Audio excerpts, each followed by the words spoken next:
দর্শক মণ্ডলী আসসালামু আলাইকুম। গ্রিন আর্কিটেক্টের পক্ষ থেকে আমি ইঞ্জিনিয়ার টুটুল আপনাকে অনেক অনেক অভিনন্দন এবং শুভেচ্ছা জানিয়ে আজকে মাত্র 4 শতক জমিতে, ওনার জমি একটু বেশি আছে, আমি 4 শতক জমি ব্যবহার করছি। 4 শতক জমিতে আমি 2 ইউনিট, প্রতি ইউনিটে 3টা করে বেডরুম দিয়ে সাজানো হয়েছে। 4 শতক জমিতে 2 ইউনিট, একটা 7 তলা বাড়ি, প্ল্যান, ডিজাইন এবং এর খরচের হিসাব আমি আপনাদের তুলে ধরার চেষ্টা করব। দর্শক, আপনারা জানেন যে আমি প্রতিদিন নতুন নতুন আইডিয়া নিয়ে, নতুন নতুন চিন্তা নিয়ে আপনার মাঝে, নতুন নতুন হিসাব নিয়ে আপনার মাঝে উপস্থিত হওয়ার চেষ্টা করি, যাতে আপনি নিজের বাড়ির কনস্ট্রাকশনের খরচ আপনি নিজেই বের করতে পারেন, একটা অনুমান করতে পারেন, আপনার জায়গাকে নিয়ে আপনি একটা স্বপ্ন দেখতে পারেন যে আমার এই জায়গার মধ্যে এই ধরনের বাড়ি হইতে পারে, এই ধরনের 3D মডেল হইতে পারে। এটা কিন্তু আপনি চিন্তা করতে পারবেন। এই কারণেই মূলত আমি প্রতিদিন এই ভিডিওগুলো আপনাদের জন্য উপস্থাপন করে দিয়ে থাকি। দর্শক, আপনি জানেন যে আমাদের বেশ কিছু অভিজ্ঞ আর্কিটেক্ট আছে, সিভিল ইঞ্জিনিয়ার আছে, তাদের সমন্বয়ে কিন্তু আমরা ভূমিকম্প সহনীয় এবং বাংলাদেশ ন্যাশনাল বিল্ডিং কোড অনুসরণ করে কিন্তু আমরা বিল্ডিংয়ের ডিজাইনগুলো, প্ল্যানগুলো করে দিয়ে থাকি। আপনারা জানেন যে আমি ইঞ্জিনিয়ার টুটুল বলছি। আমি নিজেও আজ থেকে প্রায় 31 বছর আগে আমি ইঞ্জিনিয়ারিং পাস করছি। আমি বিভিন্ন জায়গায় চাকরি করছি। আমি যেমন পৌরসভার নির্বাহী প্রকৌশলী ছিলাম অনেক দিন, আমি একটা সরকারি বিশ্ববিদ্যালয়ের প্রধান প্রকৌশলী হিসেবে কাজ করছি অনেক দিন। তো আমি এবং আমার যে টিম আছে তাদের সম্মিলিত যে প্রচেষ্টা এবং যে অভিজ্ঞতা, সেগুলো কাজে লাগায় আমরা ক্লায়েন্টের স্বপ্ন পূরণের জন্য কাজ করে দিয়ে থাকি। দর্শক মণ্ডলী, আপনি সবাই ভালো থাকবেন। আমি এখন আপনাকে আর্কিটেকচারাল ড্রয়িংয়ে নিয়ে যাব। তারপর এই ধরনের বাড়ি নির্মাণ করতে কেমন টাকা খরচ হয় তার একটা হিসাব আমি আপনাদের তুলে ধরার চেষ্টা করব। তো দর্শক, আসুন আর্কিটেকচারাল ড্রয়িংটা আমরা উপভোগ করি। আর্কিটেকচারাল ড্রয়িংটা এরকম, এটা হচ্ছে গ্রাউন্ড ফ্লোর। গ্রাউন্ড ফ্লোরে সামনের দিকে 3টা দোকান রাখা হয়েছে এবং বাকি অংশ পার্কিং জোন রাখা হয়েছে, ইলেকট্রিক্যাল মেকানিক্যাল রুম রাখা হয়েছে। এখানে একটা সিকিউরিটির জন্য একটা কিচেন দিয়ে, একটা বাথরুম দিয়ে একটা রুম রাখা হয়েছে।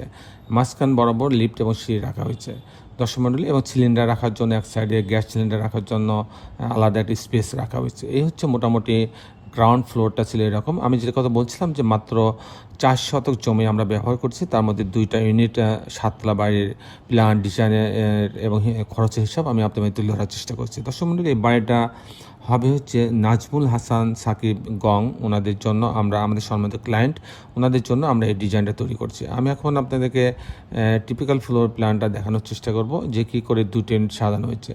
পার্কিং জোন দিয়ে লিফটের লবিতে আসবে, আসার পরে ইউনিট এ এবং ইউনিট বি দুটো ভাগ করা হয়েছে। ইউনিট এতে যখন আসবে তখন 825 স্কোয়ার ফিট পাচ্ছে। তো এই দরজায় ঢোকার পরে একটা বড় একটা ড্রয়িং ডাইনিং পাচ্ছে, অনেক বড় একটা ড্রয়িং ডাইনিং পাচ্ছে। এখানে একটা স্পেস আছে, ফুল হাইট জানালা রাখা হচ্ছে যাতে পর্যাপ্ত আলো বাতাস এখানে আসতে পারে। সাথে কিচেন রাখা আছে, আর এটা একটা বেডরুম। এই বেডরুমের সঙ্গে একটা বারান্দা রাখা হচ্ছে, এখানে কমন টয়লেট রাখা আছে। আর এর নিচের দিকে এখানে এসে একটা মাস্টার বেডরুম রাখা হয়েছে, সেখানে বারান্দা রাখা হচ্ছে এবং একটা টয়লেট অ্যাটাচ করা আছে, এবং এখানে আর একটা বেডরুম এর সঙ্গে একটা বারান্দা রাখা হয়েছে। এ হচ্ছে মাত্র 835 স্কোয়ার ফিটের মধ্যে 3টা বেডরুম, 3টা বাথরুম, কিচেন, ড্রয়িং ডাইনিং দিয়ে ইউনিটটা সাজানো হয়েছে। যদি আমি ইউনিট বিতে যাই, এখানে 840 স্কোয়ার ফিট। এখানে ঢোকার পরে একটা ড্রয়িং ডাইনিং পাচ্ছে, টাইপের একটা ড্রয়িং ডাইনিং পাচ্ছে, বেশ বড়। তো এখানে একটা বেডরুম আছে, বেডরুমের সঙ্গে একটা বারান্দা রাখা আছে, এখানে একটা কমন টয়লেট রাখা আছে। আগেরটার মতন এখানেও একটা স্পেস রাখা হয়েছে ফুল হাইট জানালা দিয়ে, যাতে পর্যাপ্ত ভেন্টিলেশন এখানে হইতে পারে। এখানে ডাইনিংয়ের পাশে একটা কিচেন রাখা হয়েছে। আর এটা একটা মাস্টার বেডরুম, মাস্টার বেডরুমের সঙ্গে একটা বারান্দা রাখা আছে এবং একটা টয়লেট অ্যাটাচ করা আছে। এখানে আর একটা বেডরুম, এর সঙ্গে একটা বারান্দা রাখা আছে। এই হচ্ছে 3টা বেডরুম, 3টা বাথরুম, কিচেন, ড্রয়িং ডাইনিং দিয়ে মাত্র 840 স্কোয়ার ফিটের মধ্যে ইউনিটটা সাজানো হয়েছে। দর্শক মণ্ডলী, এখন আমি আপনাদের দেখানোর চেষ্টা করব যে এই ধরনের বাড়ি নির্মাণ করতে কেমন টাকা খরচ হয় তার হিসাব আমি আপনাদের মাঝে তুলে ধরার চেষ্টা করব।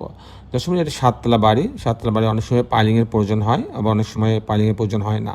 তো এখানে আমি পাইলিংয়ের প্রয়োজন হচ্ছে না। এখানে ফাউন্ডেশন খরচ, footing, short column, grade beam পর্যন্ত যে খরচটা আসবে 1200 টাকা স্কোয়ার ফিট। 1200 টাকা স্কোয়ার ফিট, সেই হিসাবে 19 থেকে 20 লক্ষ টাকা লাগবে ফাউন্ডেশনে। তারপর কাস্টিং, বিম, কলাম, ছাদ, প্রতি তলার বিম, কলাম, ছাদ, শুধুমাত্র বিম, কলাম, ছাদ, ফ্রেম স্ট্রাকচার দাঁড় করতে প্রতি স্কোয়ার ফিটের জন্য, প্রতি তালা প্রতি স্কোয়ার ফিটের জন্য খরচ হবে 650 টাকা। শেষে প্রতি তালার জন্য খরচ হবে 10 লক্ষ টাকা।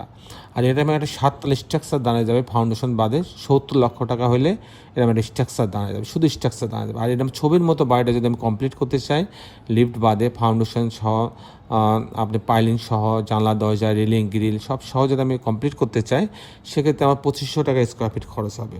সেই হিসাবে এই 7 তলা বাড়িটা 4 শতক জমিতে 2 ইউনিট 7 তলা বাড়িটা কমপ্লিট করতে আমার খরচ হবে 3 কোটি টাকা। 3 কোটি টাকা। দর্শক মণ্ডলী, এই ছিল মোটামুটি আজকে আমার উপস্থাপনা। আপনি যারা দেশে এবং দেশের বাইরে আমার এই ভিডিওটি দেখলেন, সবাইকে আমি আমার প্রতিষ্ঠান গ্রিন আর্কিটেক্টের পক্ষ থেকে অনেক অনেক অভিনন্দন এবং ধন্যবাদ জানাচ্ছি।